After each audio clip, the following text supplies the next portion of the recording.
இந்திய அறிவியலின் இருண்ட வரலாறு என்று நான் தலைப்பு கொடுத்த பொழுது இந்த ஊரில் இருந்து மகா கோபத்தோடு ஒரு ஆசிரியர் எனக்கு ஃபோன் பண்ணார். இங்கே தான் இருப்பார் அவர்.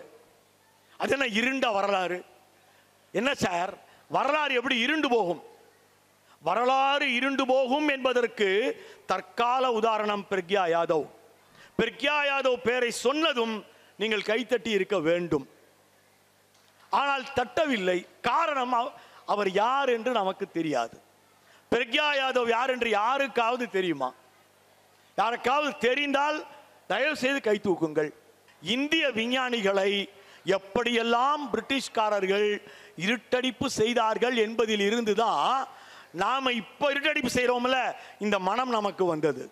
ஒரு சினிமாக்காரனை கொண்டாடுகின்ற நாம் பிரக்யா யாதவ் மாதிரியான எப்படிப்பட்ட தியாகத்தை, ஒரு குடும்பத்தையே இழந்து நமக்கு வேக்சின் வழங்கிய ஒரு பெண் விஞ்ஞானியை நினைத்து கூட பார்ப்பதில்லை. சொல்ல போனா நம்ம எல்லாம் உயிரோடு இருக்கோம்னா அது காரணம் அவங்க தான். நம்ம சாமி ரூம்ல அவங்க படத்தை மாட்டி வைக்கணும்.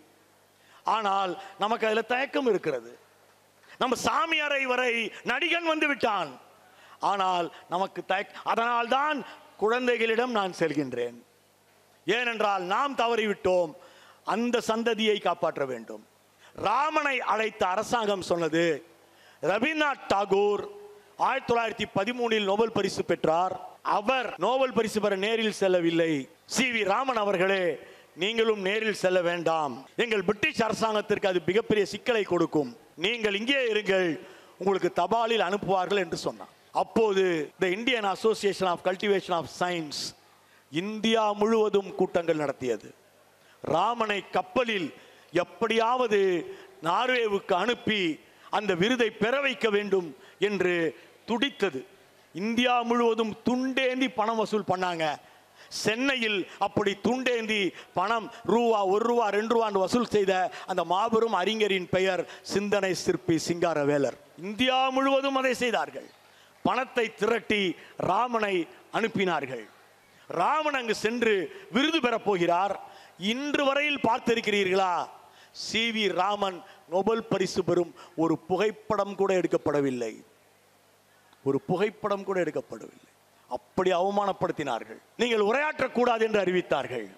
விருதை பெற்றுக்கொள்ளும் பொழுது இளவரசரிடம், அப்ப இளவரசர் தான் கொடுப்பாரு, நார்வே நாட்டின் இளவரசரிடம் அப்போது ராமன் கேட்டார், நான் 2 நிமிடங்கள் பேசலாமா என்று கேட்டார். விருதை பெற்றுக்கொண்டு பேசலாம் என்று இளவரசர் சொன்னதால் மைக்கை பிடித்த ராமன், இந்த புத்தகம் சொல்கிறது, மைக்கை பிடித்த ராமன் சொன்னாராம், இந்த நோபல் விருதை நான் இந்தியாவின் சிறைகளில் வாடிக்கொண்டிருக்கும் எங்கள் சுதந்திர போராட்ட வீரர்களுக்கு சமர்ப்பிக்கிறேன் என்று அறிவித்தார். விடுதலை வந்தது போல் நோபல் பரிசு வந்ததும் போராட்டம் தான் தோழர்களே. நம்முடைய அருமை தலைவர் அவர்கள், ஜவஹர்லால் நேரு அவர்கள் தேடிய ஒரு புத்தகத்தை பேரறிஞர் அண்ணா அவர்கள் வாசிக்க எடுத்து சென்று விட்டார் என்கிற ஒரு அழகான கருத்தை சொல்லியிருக்கிறார்.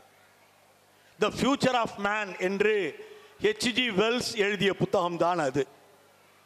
இந்த புத்தகத்தை நான் தேடினேன். அதை எனக்கு முன்னால் நீங்கள் வாசித்து விட்டீர்கள் என்று அண்ணாவுக்கு நேரு ஒரு கடிதம் எழுதினார். பேரறிஞர் அண்ணாவிற்கு ஏல் பல்கலைக்கழகம் சப் ஃபெலோஷிப் என்கிற ஒரு விருது வழங்கியது.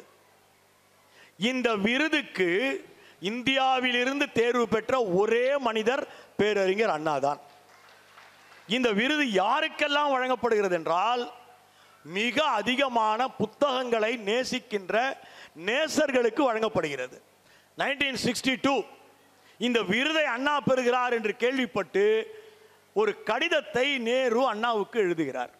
அந்த கடிதத்தில் உங்களுக்கு தெரியுமா, கன்னிமாரா நூலகத்தில் வந்து 48வது ஆண்டில் 1948 H.G. வெல்ஸினுடைய த ஃபியூச்சர் ஆஃப் மேன் புத்தகத்தை நான் தேடினேன். அது அங்கு இல்லை. அதை எடுத்து சென்றவர் பெயர் C.N. அண்ணாதுரை என்று இருந்தது.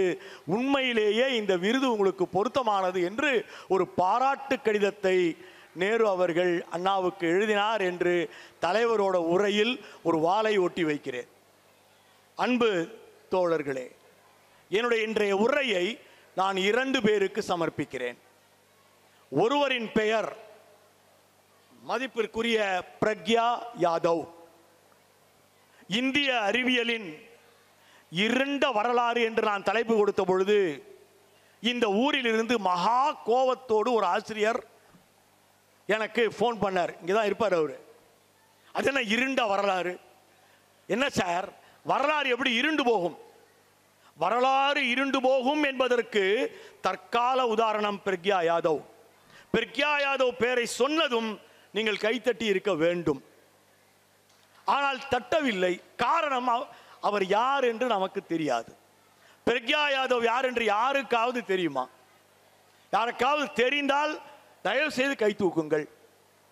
இந்த பிரக்யா யாதவ் 42 நாட்கள் கோவிட் நோயை தனக்கு வரவழைத்துக் கொண்டு சுய ஆய்வுகளின் மூலம் இந்தியாவில் நாம் ஒவ்வொருவரும் போட்டுக்கொண்ட கோவேக்சின் என்கிற அந்த வேக்சினை கண்டுபிடித்து கொடுத்த ஒரு மேதை தான் இந்த பிரக்யா யாதவ்.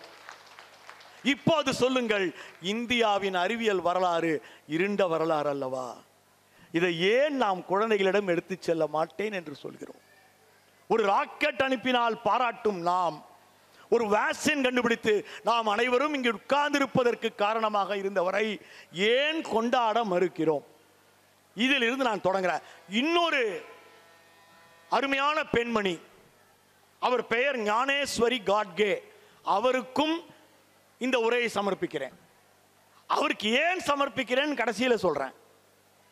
இந்திய வரலாற்றின் விஞ்ஞான போராளிகளை இன்று அறிமுகப்படுத்த நான் வந்திருக்கிறேன்.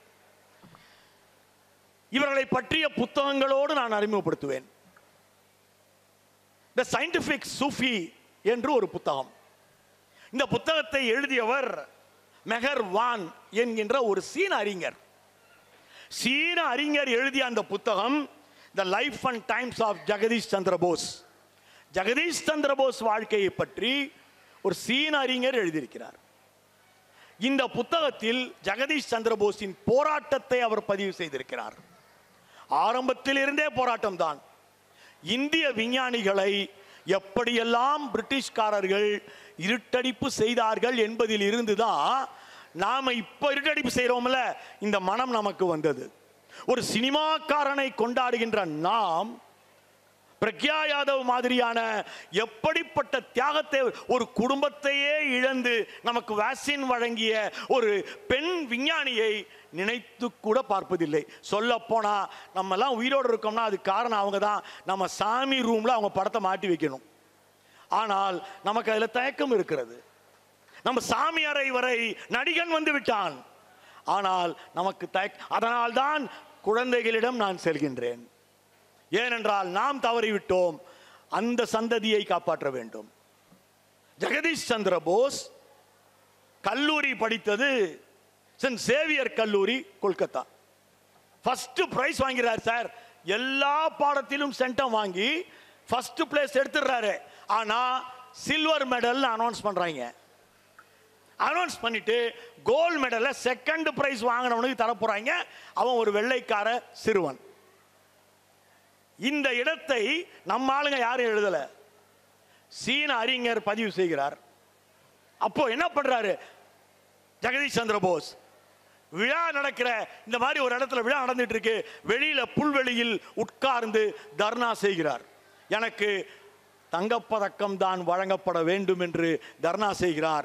மேடைக்கு வந்த கவர்னர் படியிறங்கி போய் புல்வெளியிலேயே அந்த தங்கப்பதக்கத்தை ஜெகதீஷ் சந்திர போஸுக்கு அணிவித்தார் என்று வரலாறு சொல்கின்றது. அடுத்த மிகப்பெரிய போராட்டம், ஜெகதீஷ் சந்திர போஸினுடைய ஆசிரியர், அவர் பேர் ரஃபேல். அவர் ஒரு பாதிரியார். அவர் ஜெகதீஷ் சந்திர போஸை ஃபாரினுக்கு அனுப்புறாரு. அங்க போய் ரேலேவோடு இணைந்து ஆய்வுகளை மேற்கொள்கிறார். இந்தியாவுக்கு திரும்பி வராது. பிரசிடென்சி காலேஜில் அவருக்கு வந்து லெக்சரர் போஸ்ட் கொடுக்குறாங்க. ஆனால் பிரிட்டிஷ்காரன் என்ன சொல்றான், நீ வந்து இந்தியன், ஒரு வெள்ளைக்கார லெக்சரருக்கு வழங்கப்படும் சம்பளத்தில் 10% தான் உனக்கு கொடுப்போன்னு சொல்றான். மீண்டும் அதே சிக்கல். ஜெகதீஷ் சந்திர போஸுக்கு ஆய்வகம் மறுக்கப்பட்டது. அவர் 2 முக்கிய விஷயங்களை கண்டுபிடித்து கொடுத்தார். ஒன்று வந்து மைக்ரோவேவ்ஸை பயன்படுத்தி ரேடியோவை கண்டுபிடித்தவர் ஜெகதீஷ் சந்திர போஸ். 100 கிலோமீட்டருக்கு ஒயர் இல்லாமல் ஒலியை கடத்தியவர். எப்போ? 1898. அதை அவர் கண்டுபிடிச்சது மட்டும் இல்லை, இந்த மாதிரி ஒரு நகர அரங்கத்தில் கல்கட்டால அதை நேரடியாக செய்து காட்டுறாரு. அப்போ அங்கே போன கல்கத்தாவின் கவர்னர் அப்போ அவருக்கு 1000 ரூபாய் பரிசு கொடுக்கிறார். இந்த புகைப்படம் லண்டன்ல இருக்கிற பத்திரிகைகள் எல்லாம் வெளிவருது. கொஞ்ச நாட்களில் மார்க்கோனி என்பவர் வானொலியை கண்டுபிடித்து விட்டார். கண்டுபிடித்து விட்டு அதற்கு பேட்டன்ட் வாங்கி விட்டார். அதனால தான் அவர் சொன்னார், நம்ம பேட்டன்ட் வாங்கலைன்னா நம்ம பேர் வைக்க முடியாது. அவர் பேட்டன்ட் வாங்கி விட்டார். 1904 நோபல் அறிவிக்கப்படுகிறது. அப்போ டெஸ்லா என்பவர் இந்த புகைப்படம் அப்படியே ஜெகதீஷ் சந்திர போஸிடமிருந்து காப்பி அடிக்கப்பட்டது, இந்த நோபல் பரிசை அவருக்கு வழங்கக்கூடாது என்று வழக்கு மன்றத்தில் போய் அவர் நீதி கேட்கிறார். இதெல்லாம் நம்ம பாடப்புத்தகத்தில் நம்ம சொல்லிக் கொடுத்ததே இல்லை. வழக்கு மன்றத்தில் நீதி கேட்டது மட்டுமல்ல, விருதை பெற்றுக்கொண்டு மார்க்கோனி நேராக இந்தியா வருகிறார். இந்தியா நம்ம ஜெகதீஷ் சந்திர போஸை சந்தித்து, வேண்டுமானால் நோபல் பரிசில் பாதியை எடுத்துக்கொள்ளுங்கள், சாரி என்று சொல்கிறார். அப்போது ஜெகதீஷ் சந்திர போஸ் வேறு ஒரு கண்டுபிடிப்பில் இறங்கிவிட்டார். எப்பவுமே நல்லா நான் வச்சுங்க, ஒரு சயின்டிஸ்ட் ஒன்றை கண்டுபிடிச்சிட்டு அதே தொங்கிட்டு இருக்க மாட்டான். அது முடிஞ்சு போச்சு. அடுத்தது கிரெஸ்கோகிராஃப்ன்ற ஒரு கருவியை நமக்கு கொடுத்தவர் ஜெகதீஷ் சந்திர போஸ். இன்னைக்கு உலகம் முழுக்க விவசாயிகள் எவ்வளவு வளர்ந்துருக்குன்னு பார்க்கறதுக்கு அந்த கருவியை பயன்படுத்துறாங்க. அந்த கருவி கண்டுபிடிப்புக்கு அவர் போய்விட்டார். எனவே பெருந்தன்மையோடு மார்க்கோனியிடம் நோபல் அமௌண்ட் தனக்கு வேண்டாம் என்று ஜெகதீஷ் சந்திர போஸ் விட்டு கொடுத்தார் என்று இந்த புத்தகம் பேசுகிறது. எப்பேற்பட்ட போராளியாக ஜெகதீஷ் சந்திர போஸ் இருக்க வேண்டும். அவரை பற்றி தாவரங்களுக்கு உயிர் இருக்கிறது என்று கண்டுபிடித்தார் என்று ஒரு வரி போடுகிறீர்களே, இது நியாயமா என்பதுதான் என்னுடைய கேள்வி. அடுத்து நான் வாசித்த அற்புதமான புத்தகம், மிக அழகாக எழுதப்பட்டுள்ள புத்தகம், அது இந்த புக் ஃபேர்லேயே இருக்கு. சி.வி. ராமன் பயோகிராஃபி, உமா பரமேஸ்வரன் எழுதின புத்தகம். அது பென்குயின் வெளியிட்டிருக்கிறது. 296 பக்கம் சார். அதுல 200 பக்கம் ராமனுடைய போராட்டங்கள் தான். ராமன் எப்பேற்பட்ட போராளி. நாம நம்ம பாடப்புத்தகத்தில் ராமனை பத்தி என்ன எழுதியிருக்கிறோம்? இந்தியாவில் இருந்து நோபல் பரிசு பெற்ற ஒரு இயற்பியல் அறிஞர் ராமன், இவ்வளவுதான் எழுதியிருக்கோம். இதுக்கு பின்னாடி எவ்வளவு பெரிய கொடுமை இருக்கு தெரியுமா சார்? ராமன் நம்மளுடைய திருவானைக்காவல்ல பிறக்கிறார், திருச்சியில. அப்ப அவங்க அப்பா ஒரு காலேஜ் லெக்சரர். இங்க சொன்னாங்க இல்லையா, ஒரே ஒரு புத்தகம் உங்கள் வாழ்க்கையை மாற்றக்கூடும். ஒரு நாள் அவர் ஸ்கூலுக்கு லீவ் போட்டு வீட்டில் உட்காந்துருக்காரு ராமன். ஏன்னா அவருக்கு ஜுரம், கடும் காய்ச்சல், வீட்டில் இருக்காரு. அப்பா வேலைக்கு போயிட்டாரு, அம்மா கோயிலுக்கு போயிட்டாங்க. அப்போ அவரால் சும்மா இருக்க முடியல. அப்போ அவர் கண்ணில் படுது அவங்க அப்பாவோட கபோர்டு. நல்லா இம்மா பெரிய பூட்டு போட்டிருக்காங்க, அதுக்கு நல்லா இம்மா பெரிய பூட்டு. எப்படா திறக்கிறது? நம்மளும் எப்படியாவது திறந்து பார்க்கணும்னு பார்க்குறோம். இந்த ஆள் நம்மளையும் விட மாட்டான், திறக்கவும் விட மாட்டான். அப்போ அவர் 8ஆம் கிளாஸ் படிக்கிறாராம். 8ஆம் கிளாஸ் எப்போ படித்தார் தெரியுங்களா? 4ஆம் கிளாஸ் படிக்கிற வயசில். சார், ஒருத்தர் +1 படிக்கிற வயசுல சர் சி.வி. ராமன் பிரசிடென்சி காலேஜில் பிஎஸ்சி முடித்தார். நல்லா நான் வச்சுங்க, அவர் குழந்தை மேதை. அப்போ பெரிய கல் ஒன்றை எடுத்துட்டு அந்த பூட்டை உடைச்சாராம். பூட்டை உடைச்சு திறந்தா ஒரு புத்தகத்தை கையில் எடுத்தார். தி சென்சேஷன் ஆஃப் டோன்ஸ் என்கிற புத்தகம், மெர்கர் ஹெர்ட்ஸ் எழுதிய புத்தகம். அதை வாசித்த ராமன் அவருடைய வாழ்க்கையை விஞ்ஞானியாக வேண்டும் என்கிற மிகப்பெரிய நோக்கத்தை உருவாக்கி கொண்டார். ஒரு புத்தகம் தான். ராமன் அவன் அப்பாவோட தொல்லை தாங்காம ஐஏஎஸ் எழுதுறாரு. ஐசிஎஸ் அப்பெல்லாம் அதுக்கு பேரு. அந்த தேர்வில் இந்தியாவிலேயே முதல் மாணவராக ராமன் தேர்ச்சி பெறுகிறார். 1902. அப்படி தேர்ச்சி பெற்ற ராமனை ஒரு அருமையான ஃபினான்ஸ் ஜெனரல், அக்கவுண்ட்ஸ் ஜெனரல் என்று கல்கத்தாவில் பணியமர்த்தப்படுகிறார். கல்கத்தாவில் பணியமர்த்தப்பட்ட ராமன் 2 போலீஸ்காரங்க எப்பவுமே அவர் கூட இருக்கணும். 2 பேருமே வெள்ளைக்காரன். அவர் எங்க போனாலும், ஏன்னா அவர் கலெக்டருக்கு இணையான பதவி. சி.வி. ராமனை பற்றி சொல்கிறேன். ஒரு தடவை ஒரு டிராம்ல போயிட்டு இருக்கும் பொழுது ஒரு போர்டு பார்க்குறாரு. அந்த தெருவில் பார்த்தா Indian Association for Cultivation of Science அப்படின்னு ஒரு போர்டு இருக்கு.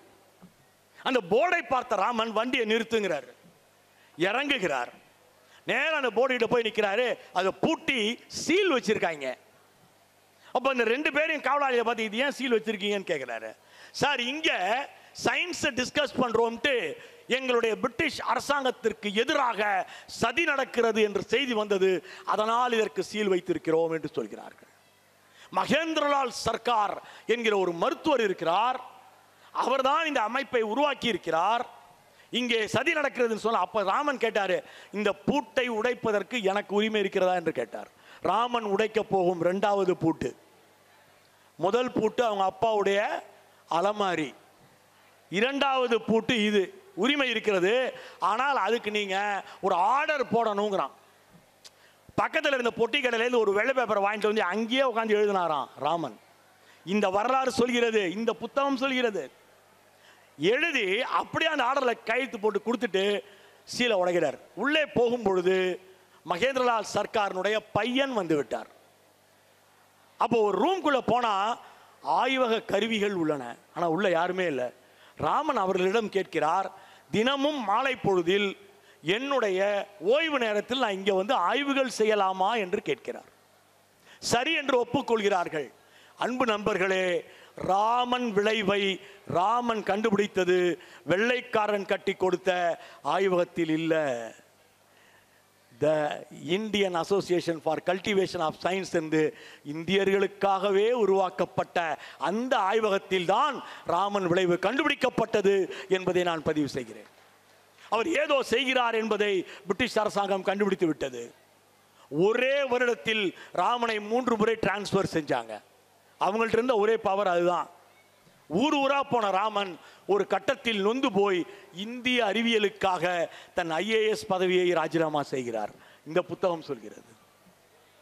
ராமன் விளைவை கண்டுபிடித்த ராமன் ஜெர்மன் மொழியில அது பற்றின கட்டுரை எழுதுறாரு. அவர் ஏன் இங்கிலீஷ்ல எழுதல, ஜெர்மன் மொழியில எழுதுறாரு. ஐன்ஸ்டீனுடைய சார்பு தத்துவம் வெளிவந்த அதே பிசிக்ஸ் புத்தகத்துக்கு அனுப்புறாரு. ராமனுக்கு தெரியும் ஜெகதீஷ் சந்திர போஸுக்கு என்ன நடந்தது என்று ராமனுக்கு தெரியும். ஜெர்மன் மொழியில வெளிவந்துருச்சு, அதை ஆங்கிலத்தில் மொழிபெயர்த்து போட்டாங்க. நோபல் பரிசு அறிவிக்கப்பட்டு விட்டது. சார், இந்த இடம் தான் ரொம்ப சுவாரஸ்யமானது. உங்களுக்கு நோபல் பரிசை எப்படி அறிவிப்பாங்க? அப்பெல்லாம் எப்படி தெரியுங்களா, உங்களுக்கு ஒரு தந்தி வரும். சோ இந்த கண்டுபிடிப்புக்கு உங்களுக்கு நோபல் பரிசு கொடுக்குறோம், தந்தி வரும். அந்த தந்தியை உங்கள்கிட்ட கொண்டாந்து கொடுக்க போறது அரசாங்கம். ராமன்கிட்ட கொடுக்கல. 48 மணி நேரத்தில் ராமன் பதில் அனுப்பாவிட்டால் நோபல் பரிசை கேன்சல் பண்ணுவாங்க. ஆனால் அவருடைய ஜெர்மன் தேசத்தின் தோழர்கள் ராமன் பெற்றுக்கொள்ள வருவார் என்று ஒரு பதில் தந்தி அனுப்பிவிட்டார்கள். ராமனை அழைத்த அரசாங்கம் சொன்னது, ரவீந்திரநாத் தாகூர் 1913 நோபல் பரிசு பெற்றார். அவர் நோபல் பரிசு பெற நேரில் செல்லவில்லை. CV ராமன் அவர்களே, நீங்களும் நேரில் செல்ல வேண்டாம், எங்கள் பிரிட்டிஷ் அரசாங்கத்திற்கு அது மிகப்பெரிய சிக்கலை கொடுக்கும், நீங்கள் இங்கே இருங்கள், உங்களுக்கு தபாலில் அனுப்புவார்கள் என்று சொன்னார். அப்போது the Indian Association of Cultivation of Science India முழுவதும் கூட்டங்கள் நடத்தியது. ராமனை கப்பலில் எப்படியாவது நார்வேவுக்கு அனுப்பி அந்த விருதை பெற வைக்க வேண்டும் என்று துடித்தது. இந்தியா முழுவதும் துண்டேந்தி பணம் வசூல் பண்ணாங்க. சென்னையில் அப்படி துண்டேந்தி பணம் ரூபா 1 ரூபா 2 ரூபான்னு வசூல் செய்த அந்த மாபெரும் அறிஞரின் பெயர் சிந்தனை சிற்பி சிங்காரவேலர். இந்தியா முழுவதும் அதை செய்தார்கள். பணத்தை திரட்டி ராமனை அனுப்பினார்கள். ராமன் அங்கு சென்று விருது பெறப் போகிறார். இன்று வரையில் பார்த்திருக்கிறீர்களா, CV ராமன் நோபல் பரிசு பெறும் ஒரு புகைப்படம் கூட எடுக்கப்படவில்லை. ஒரு புகைப்படம் கூட எடுக்கப்படவில்லை. அப்படி அவமானப்படுத்தினார்கள். நீங்கள் உரையாற்றக்கூடாது என்று அறிவித்தார்கள். விருதை பெற்றுக்கொள்ளும் பொழுது இளவரசரிடம், அப்ப இளவரசர் தான் கொடுப்பாரு, நார்வே நாட்டின் இளவரசரிடம் அப்போது ராமன் கேட்டார், நான் 2 நிமிடங்கள் பேசலாமா என்று கேட்டார். விருதை பெற்றுக்கொண்டு பேசலாம் என்று இளவரசர் சொன்னதால் மைக்கை பிடித்த ராமன், இந்த புத்தகம் சொல்கிறது, மைக்கை பிடித்த ராமன் சொன்னாராம், இந்த நோபல் விருதை நான் இந்தியாவின் சிறைகளில் வாடிக்கொண்டிருக்கும் எங்கள் சுதந்திர போராட்ட வீரர்களுக்கு சமர்ப்பிக்கிறேன் என்று அறிவித்தார்.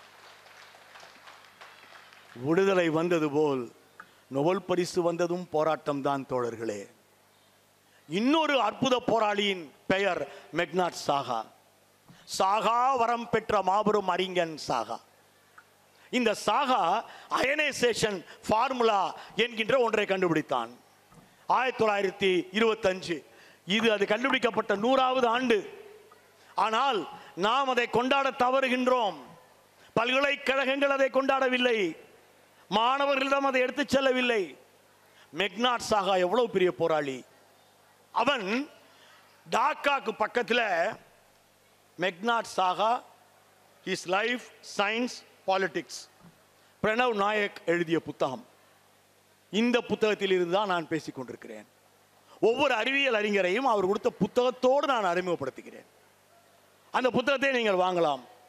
நம்முடைய நேஷனல் புக் ட்ரஸ்ட் வெளியிட்டிருக்கிற புத்தகம். அவர் டாக்காக்கு பக்கத்தில் ஒரு சின்ன கிராமம் காசிப்பூர், அங்கே டீ கடையில் கொட்டாங்குச்சியில் தான் டீ கொடுப்பாங்க. அந்த ஜாதியில் பிறந்தவர். கணக்கில் டெரிஃபிக்கலி இன்டெலிஜென்ட், எல்லாம் மேக்ஸ்லையும் ஃபர்ஸ்ட். அவங்களுக்கு ஒரு வாத்தியார் இருந்தார், பரமேஸ்வரா தாகூர். அவர் என்ன பண்ணார், இவனை டாக்காவில் இருக்கிற ஒரு பெரிய ஸ்கூலுக்கு அனுப்புறார். அதான் பக்கத்தில் இருக்கிற நகரம். அந்த பெரிய ஸ்கூலில் படிச்சுட்டு இருந்து ஒழுங்காக படிக்க வேண்டியதானே, எல்லாத்துலேயும் ஃபஸ்ட்டு. சாயந்தரம் போய் டியூஷன் எடுப்பார். அதில் கிடைக்கிற 1 அணா 2 அணாவை வச்சு பொழுப்பு ஓடிட்டு இருந்தது. பேசாமல் இருக்க வேண்டியதானே. அந்த ஸ்கூலுக்கு பிரிட்டிஷ்கார கவர்னர் வரான், கருப்பு கொடி காட்டுறாங்க. இவனும் சேர்ந்து போய் காட்டுறான். சார் 7th தான் படிக்கிறான். எனவே பள்ளியிலிருந்து அவர் நீக்கப்பட்டார். இது பெரிய அளவிலே அவரை பாதித்தது. எப்படின்னா, ராமனை போல தானும் ICS எக்ஸாம் எழுதணும்னு அப்ளை பண்ணும்பொழுது தான் அந்த சர்டிஃபிகேட்டில் பார்த்தா அதில் கேரக்டர்னு ஒரு இடம் இருக்குல்ல.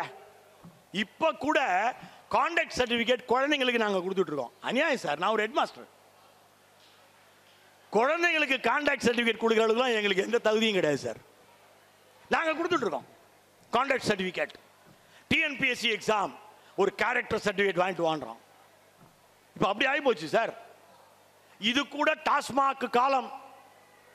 ஒரு வேளை அது தேவைப்பட்டிருக்கலாம். ஆனால் அன்று அதை வைத்துக்கொண்டு மெக்னாட் சாகாவுக்கு அனைத்து வகையான முயற்சிகளும் தோல்வியில் முடிந்தன. அவன் கல்லூரிக்கு செல்கிறான். ஆனால் பிரசிடென்சி காலேஜில் ஃபர்ஸ்ட் ரேங்க் வாங்குறான். அங்கே ஒரு உரை நிகழ்த்த வந்த மேரி கியூரி அம்மையார் மெக்னாட் சாகாவோடு ஜெர்மனிக்கு திரும்புகிறார். மீதி ஆய்வுகளை சாகாவோடு இணைந்து அவர் நடத்தினார். அப்போதான் அயனைசேஷன் ஃபார்முலா. அது என்ன ஃபார்முலா? இங்கிருந்து ஒரு எங்கேருந்து நான் அதை எடுத்தேன். ஐன்ஸ்டீனுடைய பயோகிராஃபி எழுதும் பொழுது ஐன்ஸ்டீனும் ஹெய்சன்பர்க்கும் பேசிக்கிறாங்க. அந்த நட்சத்திரத்துக்கு 5000 டிகிரி என்று ஐன்ஸ்டீன் சொல்கிறார். எப்படி கண்டுபிடித்தாய் என்று ஹைசன்பர்க் கேட்கிறான். ஐ சாகாட் இட் என்று சொல்கிறார் ஐன்ஸ்டைன். சாகா ஃபார்முலாவை பயன்படுத்தினேன் என்பதை ஒரு வெர்பாவே மாத்தினாங்க. அவ்வளவு பெரிய அறிஞர். 1952ல எலெக்ஷன்ல நிக்கணும்னு போய் கேட்கிறாரு. யாரு? மெக்னாட் சாகா, அறிவியல் அறிஞர், ஆஸ்ட்ரோபிசிக்ஸ். அப்போ உனக்கெல்லாம் சீட் கொடுக்க முடியாதுன்ட்டாங்க. அம்பேத்கர்ட்ட போய், என்ன சார் எனக்கு சீட் கொடுக்க மாட்டாங்க அப்படின்னு கேட்குறாரு. சொல்றாரு, நீயே நில்லு, சுயேட்சா நில்லையா, இது சுதந்திர நாடு தானேங்கிறாரு. அப்போ கல்கத்தா நார்த் வெஸ்ட் கான்ஸ்டியூவன்சியில் இவர் போய் MP பதவியா நிற்கிறதுக்கு போய் கேட்குறாரு. 5000 ரூபா கேட்குறான் டெபாசிட் பணம். இவர்கிட்ட இல்லை. இவர் உடனே த ட்ரீட்டிஸ் ஆஃப் ஹீட் என்கிற புத்தகத்தை எழுதி தருகிறேன் என்று ஆக்ஸ்போர்டு பல்கலைக்கழகத்திற்கு உறுதியளித்து 5000 ரூபாயை வாங்கி அதை கட்டுறாரு.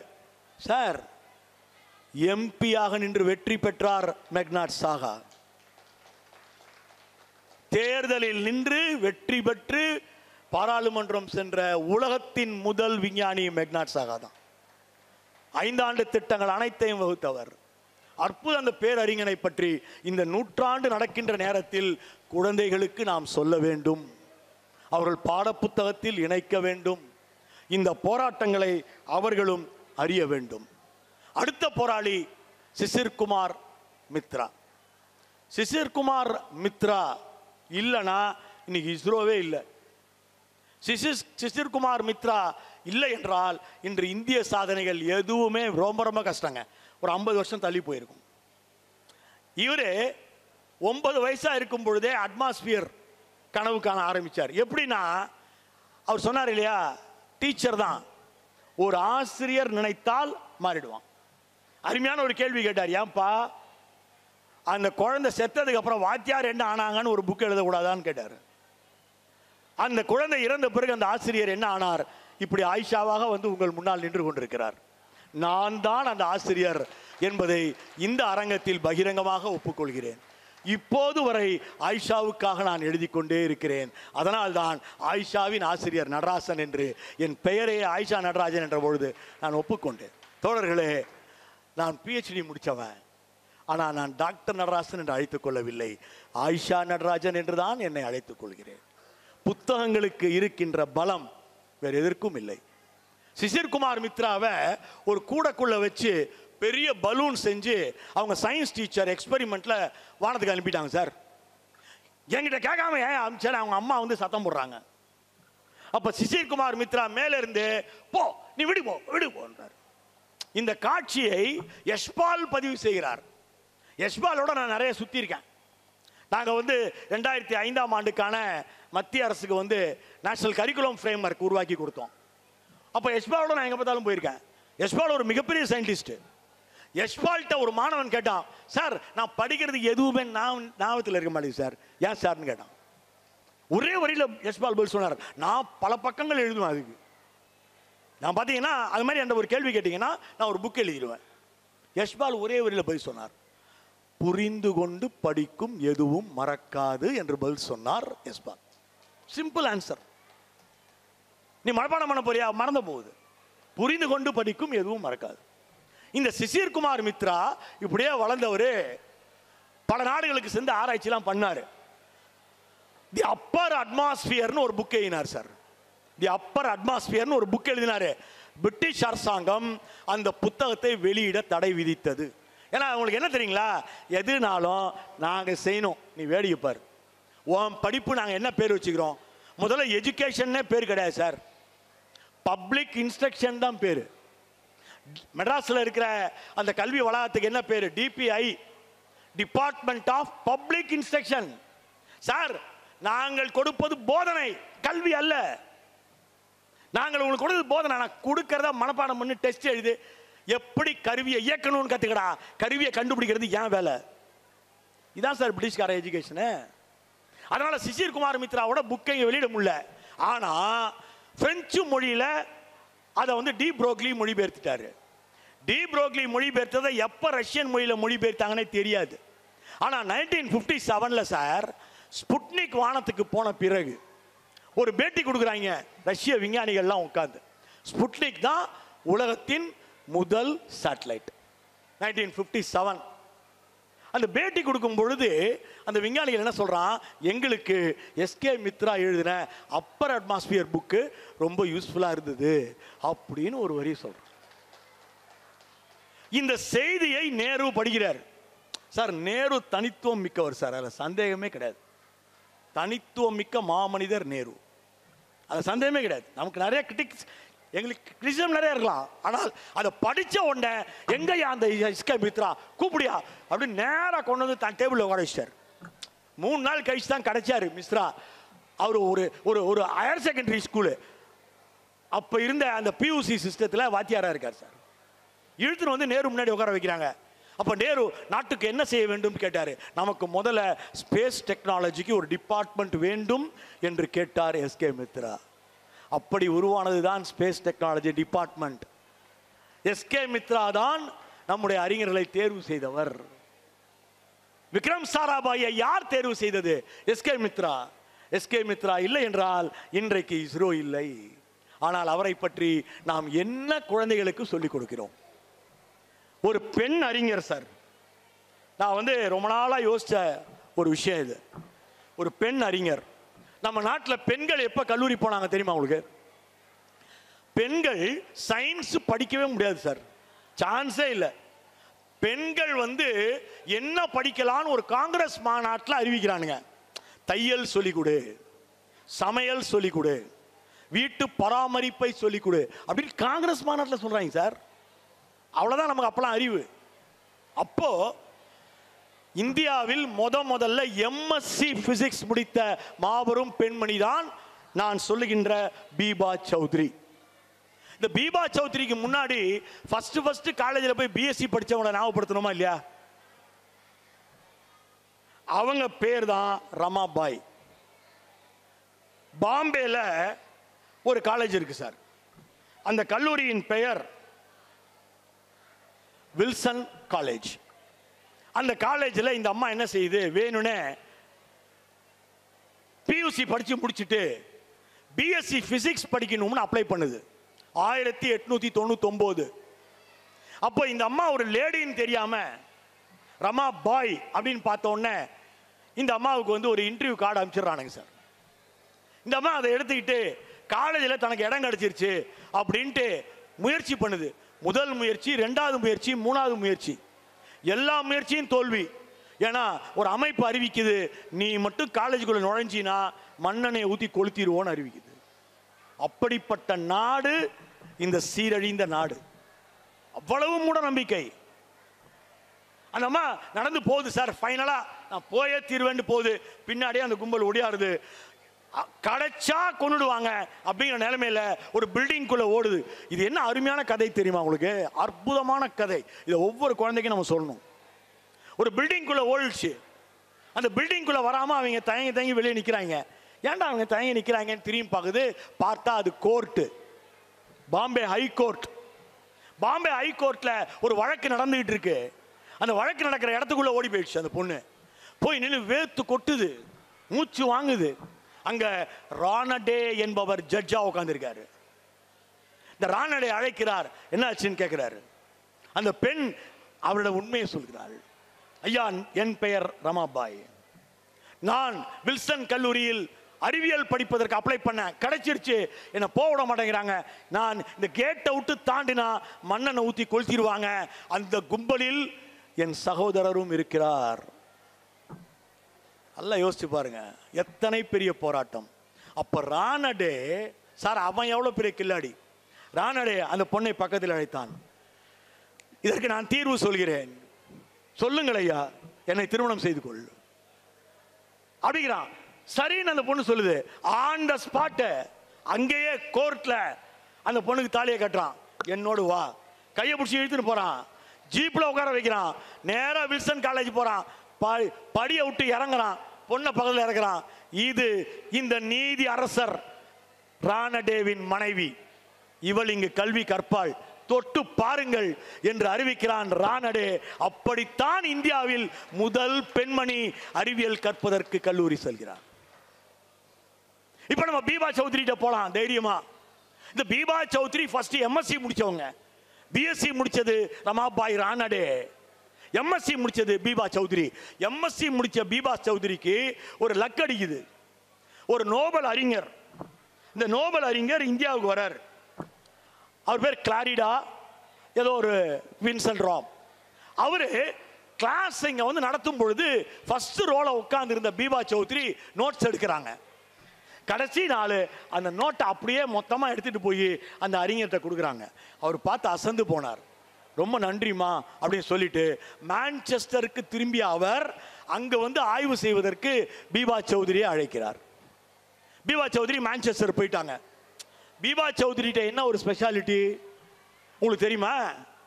அந்த அம்மா நாம் நினைப்பது போல சூடிதார் போடாது. நாம் நினைப்பது போல ஜீன்ஸ் பேண்ட் பனியன் போட்டுக்கிட்டு ஆய்வுக்கு செல்லாது. அந்த அம்மா காந்தி அழைத்ததால் கதர் சேலை மட்டும் தான் உடுத்தி கொண்டு வருவார். கதர் சேலையோட அவர் ஆய்வுகள் மேற்கொள்கிறார். த லேடி வித் காதி என்று அதை பற்றி அங்கே பத்திரிகைகள் கேலி செய்தன. எ லேடி வித் காதி என்று அவர் அழைக்கப்பட்டார். சுதந்திர தினம் ஆகஸ்ட் 15. சார், இந்த கதையெல்லாம் நம்ம குழந்தைங்களுக்கு சொல்லணும் சார். எவ்வளவு பெரிய போராட்டம். மேசான்களை கண்டுபிடித்தவர் பீபா சௌத்ரி. மேசான்களை கண்டுபிடித்தவர் பீபா சௌத்ரி. வானலைகள் என்று அழைக்கப்படுகின்ற அந்த அலைகள் குறித்து 18 ஆய்வு கட்டுரைகள் வெளியிட்டவர். பீபா சௌத்ரி பேர்ல ஒரு நட்சத்திரம் இருக்கிறது, பீபா MD 37890. நட்சத்திரத்துக்கு பீபா சௌத்ரி பேரை வச்சிருக்கான் சார். ஆனா நம்ம குழந்தைங்களுக்கு அப்படின்னா யாருன்னே தெரியாது சார். ஆகஸ்ட் 15, 1947 மான்செஸ்டர்ல ஆய்வகத்தில் ஒர்க் பண்றாங்க. அப்போ பீபா சௌத்ரி முடிவு செய்தார், இன்று காந்தி உணவருந்தவில்லை. அன்னைக்கு காந்தி சாப்பிடல. ஏன்னா வங்காளத்திலையும் எங்கேயும் புகையுது, பத்தினி எரியுது. காந்தி உண்ணாவிரதம் இருக்கிறார். அந்த உண்ணாவிரதத்தில் காந்தி இருப்பதால் நானும் இன்று உணவருந்த மாட்டேன் என்று பீபா சௌத்ரி மான்செஸ்டர்ல அறிவிக்கிறாங்க. அதை கேலி செய்யறதுக்கு சார் அந்த லேப்ல 22 பேர் இருந்தாங்களாம். 22 பேரும் வெள்ளைக்காரன். அவன் என்ன பண்ணா, காலையில் 8 மணிக்கு ஆரம்பிச்சு சிக்கனு, மட்டனு, காடை ஒன்று உள்ள சார், ஊர்வனை, பரப்பனை, மிதப்பனை எல்லாத்தையும் திங்கிறான். இவங்க முன்னாடியே உட்காந்து திங்கிறான். இவங்க அமைதியாக வேலை பார்க்குறாங்க. இதெல்லாம் முடிச்சுட்டு சாயந்தரம் 5:30 மணிக்கு சார், இங்கே தான் ஹைலைட்டு, 5:30 மணிக்கு இவனுங்க எல்லாம் சேர்ந்து அந்த மெஸ்ஸுக்கு போய், ரொம்ப நன்றிப்பா எல்லாம் சாப்பாடு அமிச்சேன், வெரி குட், எவ்வளோ ஆச்சு? இல்லை சார், ஏற்கனவே பீபா சௌத்ரி பே பண்ணிட்டு போயிட்டாங்க சார். பீபா சௌத்ரி பே பண்ணிட்டாங்களா? ஐயோ, ஏமா இப்படி பண்ண? இது எங்கள் நாட்டின் சுதந்திர தினம்.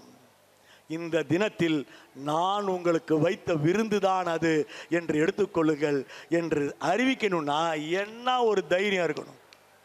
மகா தைரியம் கொண்ட அந்த மாமனிதரை நாம் மறக்கக்கூடாது. இப்போ நம்ம எல்லாருமே கையில் வச்சிருப்போம், ஆனால் படிக்க மாட்டோம். அந்த புத்தகத்துக்கு வருகிறேன். நம்ம நாட்டில் 2 புக்கு ரொம்ப ரொம்ப முக்கியம் சார். இந்தியன் அப்படின்னா கண்டிப்பாக நீங்கள் 2 புக்கு படிக்கணும். ஒன்று மகாத்மா காந்தியினுடைய த எக்ஸ்பெரிமெண்ட்ஸ் வித் ட்ரூத், சத்திய சோதனை. சத்திய சோதனை எல்லா நூலகங்கள்லையும் இருக்கும். புதுசாக அடித்து அனுப்பிச்சிட்டே இருப்பாங்க. இப்போ 2 ரூபாய்க்கு கிடைக்குது சார். 2 ரூபா, 346 பக்கம், 2 ரூபா. ஆனால் எத்தனை இந்தியர்கள் அதை வாசிக்கிறோம்? எவ்வளோ பெரிய மனசாட்சி உறுத்தல் சார். வேற எந்த நாட்டிலையாவது பார்க்க முடியுமா? எவனையாவது பார்க்க முடியுமா சார்? சார், அப்ரஹாம் லிங்கன் வாழ்க்கை வரலாறு படிக்காத அமெரிக்கனை பார்த்துருக்கீங்களா? லெனின் வாழ்க்கை சரிதத்தை படிக்காத ரஷ்யனை பார்த்துருக்கீங்களா? நெல்சன் மண்டேலாவை வாசிக்காத கருப்பனை பார்த்துருக்கீங்களா? ஆனால் காந்தியை வாசிக்காத இந்தியனை நாம் பார்த்து கொண்டே இருக்கிறோம். வெட்கக்கேடு. 2வது புத்தகம் அக்னி சிறகுகள். எங்கள் அப்துல் கலாம் எழுதிய வரும் சந்ததிக்கான அற்புத புத்தகம் இங்க கொட்டி கிடக்கு சார். இன்று ஒரு புத்தகம் நீங்கள் வாங்க விரும்பினால் அக்னி சிறகுகளை வாங்கி செல்லுங்கள் என்று அன்போடு கேட்டுக்கொள்கிறேன் சார். அதுல 196வது பக்கம். நான் குழந்தைகளிடம் இதை சொல்லிக்கொண்டே இருக்கிறேன், போகிற இடத்திலெல்லாம் சொல்லிக்கொண்டே இருக்கிறேன். 196ஆம் பக்கத்தில் கலாம் எழுதுவார், நாங்க SLV ராக்கெட்டினுடைய 2வது ப்ரொபலண்ட் அது பஸ்ட் ஆகி அக்னியை கொட்டணும், அப்பதான் ராக்கெட் மணி போகும். உங்களுக்கு இயக்க விதியெல்லாம் தெரியும். அதை டெஸ்ட் பண்றதுக்கு கூடியிருந்தோம். 13 விஞ்ஞானிகள் உள்ள ஒர்க் பண்ணிட்டு இருந்தாங்க. நைட்ரிக் அமிலம் நிரப்பப்பட்ட வால்வுகள் மிக டேஞ்சரஸ். நான் வெளியில கம்ப்யூட்டர்னுடைய அருகில் அமர்ந்திருந்தேன். இயர் 1974. 74ல் இஸ்ரோட்ட என்ன கம்ப்யூட்டர் இருந்திருக்கும்? இருந்த கம்ப்யூட்டர்ல அவர் உட்காந்து கமாண்ட் கொடுத்துட்டு இருக்கார். கம்ப்யூட்டர் அதை கண்ட்ரோல் பண்ணுதுன்னு அவங்க நினைக்கிறாங்க. உள்ள அந்த ஒர்க் பண்ண ஆரம்பிக்கும் போது 3 வால்வு வெடிச்சிருச்சு. உள்ள இருந்த விஞ்ஞானிகள் மீதெல்லாம் ஆசிட் கொட்டிடுச்சு. அந்த இடத்துல எழுதுவார் கலாம், உள்ளே ஓடினேன், ஓடி போய் ஒவ்வொரு விஞ்ஞானியையும் அந்த ஆய்வகத்தை விட்டு வெளியே இழுத்து தள்ளினேன். அனைவரும் சென்று விழுந்தார்கள், பாதி எரிந்து போயிருந்தார்கள். அவர்களை எல்லாம் அள்ளிக்கொண்டு நாங்கள் திருவனந்தபுரம் அரசு ஆஸ்பத்திரிக்கு போனோம். 8 பெட்டு தான் இருந்துச்சு, ஆனா இவங்க 13 பேர் இருந்தாங்க. நான் அவசரமாக அங்கு இருந்த சோஃபாவை எல்லாம் இழுத்து கொண்டு வந்து போட்டு அதிலே படுக்க வைத்து சிகிச்சை அளிக்க வைத்தேன். சிவராமகிருஷ்ணன் நாயர்னு ஒரு சயின்டிஸ்ட், அவன் 3 நாள் கண்முழிக்கவே இல்லை சார். நள்ளிரவு 1:30 மணிக்கு சிவராமகிருஷ்ணன் கண்முழிக்கிறான். முடித்து பார்த்தால் கலாம் உட்கார்ந்து இருக்கிறார். 1 வாரமாக சாப்பிடாத கலாம், யாருமே பார்த்திராத தாடி முளைத்த கலாம் துயரத்தோடு உட்கார்ந்து இருக்கிறார். ஆனால் அவர் கையில் ஒரு புத்தகம் இருக்கிறது. சிவராமகிருஷ்ணன் நாயர் இந்த இடத்துல கலாம் அவ்வளவாக எழுதியிருப்பார். நான் கண் விழித்து 1 மணி நேரம் ஆகிவிட்டது, என் கால்கள் அசைந்த பிறகு நீங்கள் கண்டுபிடித்தீர்கள், அப்படி என்ன படித்துக் கொண்டிருக்கிறீர்கள் என்று கேட்டார். நான் சொன்னேன், இந்த புத்தகத்தின் பெயர் திருக்குறள். நாங்கள் தமிழர்கள் எப்போதெல்லாம் மனவேதனை அடைகிறோமோ, எப்போதெல்லாம் எங்கள் மனம் சஞ்சலம் அடைகிறதோ, அப்போதெல்லாம் நாங்கள் திருக்குறள் படிப்போம் என்று நம்பிக்கையோடு எழுதியிருக்கிறாரே, நம் சந்ததிக்கு திருக்குறளை எடுத்து செல்ல வேண்டாமா? அன்பு தோழர்களே, இந்த உரையை நைனேஸ்வரி காட்கே என்பவருக்கு நான் சமர்ப்பித்தேன். அவுரங்காபாத்தில் இருக்கிற ஒரு ஆஸ்பத்திரியில் அந்த அம்மா ஒரு நர்ஸு. நர்ஸுக்கு போய் என் ஸ்பீச் எதுக்கு சமர்ப்பிக்கணும்? அவங்கள விட பெரிய சயின்டிஸ்ட் யாரும் கிடையாது. அந்த ஆஸ்பத்திரியில் 2020 நம்ம எல்லாமே அந்த பேண்டமிக் போது அறைக்குள் அடைந்திருந்த காலத்தில், எல்லாரும் வாயில முகமுடி போட்டிருந்த காலத்தில், அங்க அந்த ஹாஸ்பிட்டல்ல ஒரு பிரசவம் நடக்குது. ரொம்ப கொடூரமான பிரசவத்தில் அந்த டாக்டர்ஸ் என்ன பண்றாங்க, 7 எக்ஸ்பர்ட்ஸ் சேர்ந்து சிசேரியன்ல குழந்தையை வெளியெடுத்துட்டாங்க. ரெட்டை குழந்தை சார், ரெட்டை குழந்தை வெளியில் எடுக்கப்பட்டு விட்டது. ஆனா பெற்றெடுத்த தாய்க்கு ரத்தம் நிற்கவே மாட்டேங்குது. பயங்கரமான பிளட் லாஸ். என்ன பண்றதுன்னு தெரியல, என்ன செஞ்சாலும் முடியல. டாக்டர்ஸ் வெளியே சரி குழந்தையை காப்பாத்திட்டோம், மதரை காப்பாற்ற முடியல, come on let's go and meet the relatives. அப்போ சார் சார் சார் ப்ளீஸ் என்று ஒரு குரல் கேட்கிறது. திரும்பி பார்க்குறாங்க, இந்த அம்மா நிற்கிறாங்க. இருக்கிறதுலே வயசான நர்ஸு, 59 வயசா அந்த அம்மாவுக்கு. 2020 சார் நான் ஒரு ட்ரை பண்ணுவா சார். டாக்டருங்களுக்கு ரொம்ப கோவம் வந்துருச்சு. நம்மளாம் இவ்வளோ படிச்சிருக்கோம், இவர் ஜெர்மனி போய் படிச்சவர் தெரியுமா உனக்கு? இவர் யார் தெரியுமா? யூஎஸ்ல பட்டம் வாங்கினவர். சார் ஒரு வாய்ப்பு கொடுங்க சார். உடனே பகலில் இருந்த ஒரு டாக்டர் அம்மா, சார் ஒரு சான்ஸ் கொடுத்து பார்ப்போம் சார். என்னம்மா செய்ய போற? செய். 2 குழந்தைகளையும், இரட்டை குழந்தைகளை எடுத்துக்கொண்டு சென்ற ஞானேஸ்வரி காட்கே அந்த தாயிடம் தாய்ப்பால் அருந்த வைக்கிறார். அடுத்த 4 மணி நேரத்தில் இரத்தப்போக்கு நின்று விட்டது தோழர்களே. இதோட பெரிய சயின்டிஸ்ட் வேணும்? இவன் தான் என் சயின்டிஸ்ட்.